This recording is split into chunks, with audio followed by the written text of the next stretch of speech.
This is an ABC News special report. Hurricane Harvey, state of emergency. Good afternoon. I'm Dan Harris at ABC News headquarters in New York. We're interrupting regularly scheduled program to bring you the breaking news. The disaster in Texas in the wake of Hurricane Harvey, now Tropical Storm Harvey, is deepening at this hour. The National Weather Service releasing an incredible tweet saying this event is unprecedented and beyond anything experienced. Houston, which is America's fourth largest city, is in crisis. Heavy rain falling overnight and now flooding large parts of the greater metropolitan area. More than 1,000 rescues already taking place. The 911 system there overwhelmed. Teams from around the country are rushing in to help. At least 3 people thus far have died. Let's start here with ABC's Victor Oquendo, who's right there in Houston. Victor, what are you seeing? What are they telling you? Well, Dan, right now we're getting hit by one of those bands, and that has been the case all day long, just really coming down on us. Houston underwater at this moment. We watched this situation go from bad to worse starting early this morning. Just to give you an example, we were walking through a parking lot at one point, and within an hour, being able to walk through clearly, in an hour it was up to our knees, and that was just in that parking lot. Roads in the surrounding areas turned into rivers, water basically waist high. The situation has been very bad here. We just heard from the Coast Guard minutes ago saying that they've already rescued 100 people from the air, but they've had some 500 distress calls come in. That's the situation right here in Houston, where it has just been unprecedented amount of rainfall in a very short period of time. But Victor, given the fact that you've got these bands of heavy rain moving through, what is that doing to the ability of the rescue workers to do their jobs and to save people? Got to imagine that's only making their jobs even more difficult in an already dire situation here. Thousands of rescues taking place as we speak right now. The roads are just an absolute nightmare. Everyone here has been warned to stay inside, stay off the roads. And what people have been told, and the Coast Guard reiterated this moments ago, do not try to hide in your attic. If your house is completely compromised, you need to do your best to either mark the roof or get out and stay on top of the roof so that crews from the air can be able to see you and get to you from there. But as you just mentioned, with one of these heavy bands just raining down on us right now, that's got to make crews' jobs even more difficult. And what makes this even more complicated and dangerous is the fact that there are tornado watches and warnings that have been popping up throughout this area. So going to the attic, while dangerous from a flooding perspective, could also be dangerous because that's the first part of the house to be destroyed when a tornado moves through. Victor, very quickly before we let you go, the mayor there has faced some pretty tough questions about the fact that he told people not to evacuate after the governor had recommended they do. What is the mayor saying about that right now? Well, the mayor is basically defending his decision to tell people not to evacuate. And just to give you the backstory on at least part of the reason why he said people should not evacuate, he cited 2005 and Hurricane Rita and the nightmarish, deadly gridlock that caused when so many people tried to flee the city at the exact same time. That led to accidents, medical emergencies, and 100 people ended up dying while evacuating. More people died while evacuating than from the hurricane itself. So he was trying to avoid that. We knew that this was going to be a flooding event all along. That's what the city had prepared for. However, this amount of rainfall, I'm not sure if anybody could have seen something this strong coming. They're looking at upwards of 40 inches, perhaps, in some spots over these coming days. Let's move it out now to ABC senior meteorologist Rob Marciano, who's been covering Harvey since it made landfall on Friday night.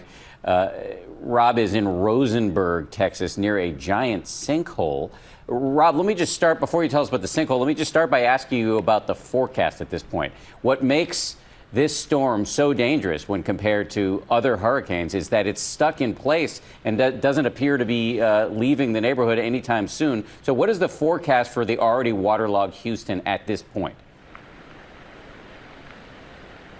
Multi-days of more rain. To give you the easy answer, we're stuck in between steering currents. We're always comparing this storm to Tropical Storm Allison back in 2001, which set all the records here in Houston and was absolutely devastating, it just kind of meandered around like this storm is doing. The difference is this storm was a Category 4 when it came on shore, so it is that much stronger. It has that much more expanse to it and that much more flow and rainfall to it. So we've already received 2 feet plus of rain in the Houston area. We expect to see at least another foot, maybe 2 more feet before it's all done on Wednesday. So we're going to have things like what's behind me, Dan, a sinkhole happen a lot more often. This is Rosenberg. It's about 40 miles southwest of Houston. We just came upon this when we were riding up here with the help of our ABC station in Houston, ABC 13 KTRK. They're letting us borrow their equipment to show you this. We don't want to get too close because we're hearing, and you can hear it again, a sloughing off of the dirt and the pavement. This is a growing sinkhole, what is usually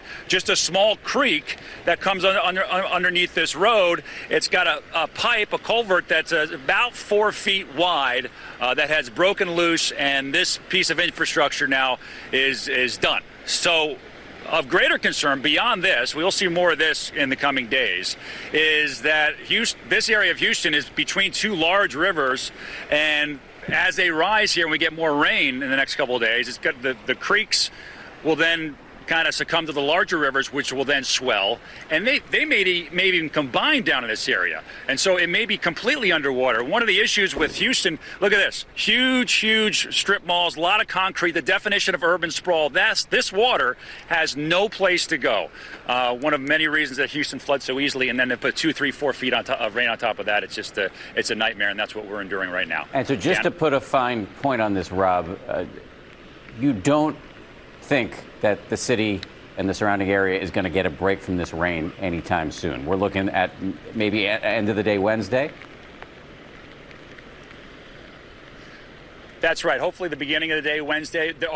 There is a chance that we start to see some of these bands kind of shift. We'll see intermittent breaks. I would consider this to be a break right here. But generally speaking, it's going to be on and off periods of heavy rain. Where the circulation of Harvey goes, we're not quite sure about that, but is where these bands set up. And for the past 12 to 18 hours, they've been set up directly over Houston, and they've been very, very wide. So we need them to shrink, and we need them to shift, and only Mother Nature can tell us that in the next 36 to 48 hours. Senior meteorologist Rob Marciano reporting from Rosenberg, Texas. Rob, thank you. Let's quickly get it over to ABC's Eva Pilgrim, who's on the road in a moving car about 40 miles outside of Houston. Eva, what are you seeing? Dan, well, we're seeing a lot of water. I'm trying to give you a perspective of the water we're seeing. It's not on the road where we're driving right now, but you can see the water is pushing right up to the edge of the road. In a lot of areas, it's dried out here again. And I'll show you the road just so you can see it. But all along the journey that we've made, even starting yesterday from San Antonio going down to Victoria and now heading east towards Houston, we have seen water crossing parts of the road, one lane down, and you can cross on the other side of the lane. So we're being very careful. We're not crossing through any water. We've been very careful about that, but we are seeing a lot of water right up to the edge of roads and right up to the edge of a lot of homes. We've seen people who are still in a lot of those homes. So, of course, everyone here just waiting and watching. Eva, thank you. Let's come back into the studio now. Meteorologist Kate Parker with me in front of the weather wall here. I just want to go over this tweet, which is extraordinary, from the National Weather Service. This event is unprecedented, and all impacts are unknown and beyond anything experienced. Jibe with what you're seeing? Well, the forecast, unfortunately, is playing out exactly as we thought it would. So we're seeing this massive influx of water that's not stopping. It's more than we saw in Tropical Storm Allison, which is really the benchmark, the storm of record, where we're seeing those levels in the rivers and the bayous, they're overtopping that. So we don't know what to expect because we've never seen flooding on this level. The National Weather Service saying this is days still to go. With these rain bands that are moving in off the Gulf right over the same area, it's just going to keep dumping rain in Houston. Your only chance for a break is between rain bands. That's it. This is a dire event. When I spoke this morning to the police chief in Houston, he said it's a 500-year flood for them. Kate Parker, thank you very much. I want to thank you for joining us for this special report. ABC News will, of course, stay on top of this unfolding crisis throughout the day with all the latest developments coming up later on World News Tonight and, of course, at any time on abcnews.com. For now, I'm Dan Harris in New York. This has been a special report from ABC News.